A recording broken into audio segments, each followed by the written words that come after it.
Fox News alert. Brand new video just into Fox News showing the exact moment of impact when the mother of all bombs blew up a terrorist hideout in Afghanistan. The attack taking out 36 ISIS fighters. There it is through some sort of a night vision reticle.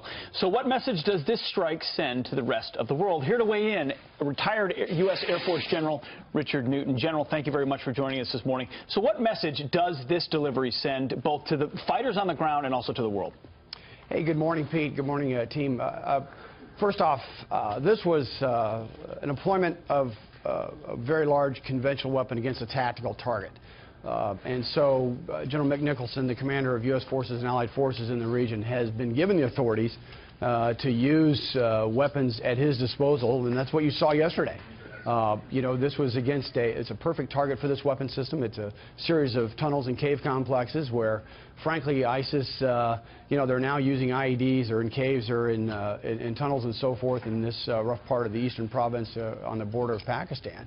And you can run, but you can't hide. And so this weapon, delivered by U.S. Air Power, specifically United States Air Force Special Operations Combat Talon II aircraft, did its job yesterday, as Ainsley obviously just reported. Yeah, well, the president was saying, he was on the campaign trail, saying that he was going to annihilate ISIS, and this is definitely a start. We need to remind folks at home, 36 ISIS fighters, no civilians were killed.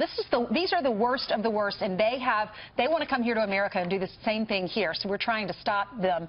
What do you say to the liberals or to the mainstream media that's painting a picture of, we're not sure if this was a good idea?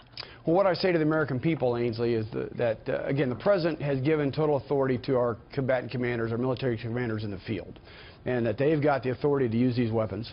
The fact that, you know, again, we say, you know, we mean what we say, and we're going to employ all capabilities. And Pete, you've been downrange. You appreciate the fact that authority has been given to our combatant commanders. You don't have to go through, you know, the politicians back in Washington, D.C. And that's going to be more effective use of U.S. capabilities, in this case, air power, to destroy ISIS. And again, that's part of the message to the American people. It's also part of the message to our allies and our adversaries. Yeah, and adversaries, maybe even North Korea, they realize that. The Tomahawks, they also changed their behavior after that. The other thing is, let's be clear, there was also bad news earlier in the day when we admitted that we killed 16 Syrians that we thought were ISIS, and they weren't, in Syria. So there's a situation where, with that responsibility and freedom, come an additional responsibility to show you earned it. How we begin to correct that thing, I'm not being judgmental on the pilots or the intelligence, but we have to correct things like that because our adversaries run with it.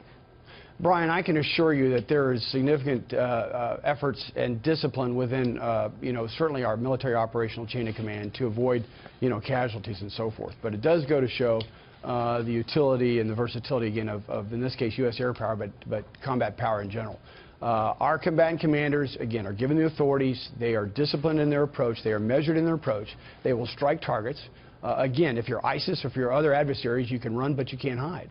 And we're going to follow up with that. General, if you're putting your geopolitical hat on here, if you're Kim Jong-un or if you're Tehran, what message does this send? Does it send a message at all? Obviously, there's a tactical and operational reason for using this weapon on the battlefield in Afghanistan, but there's other messages being sent as well. There are. Let's step back. There certainly are strategic messages. It's not just necessarily the employment of this weapon yesterday, Pete, but overall. I mean, you've got certainly the last several weeks when the president, as I've mentioned, has given authorities to our commanders.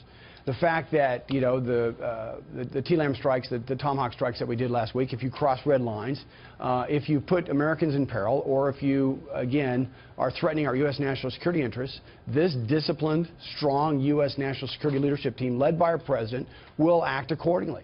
And it will give the authorities to our commanders to do their job that they've been trained to do, and that they will effectively use, you know, American firepower at their disposal.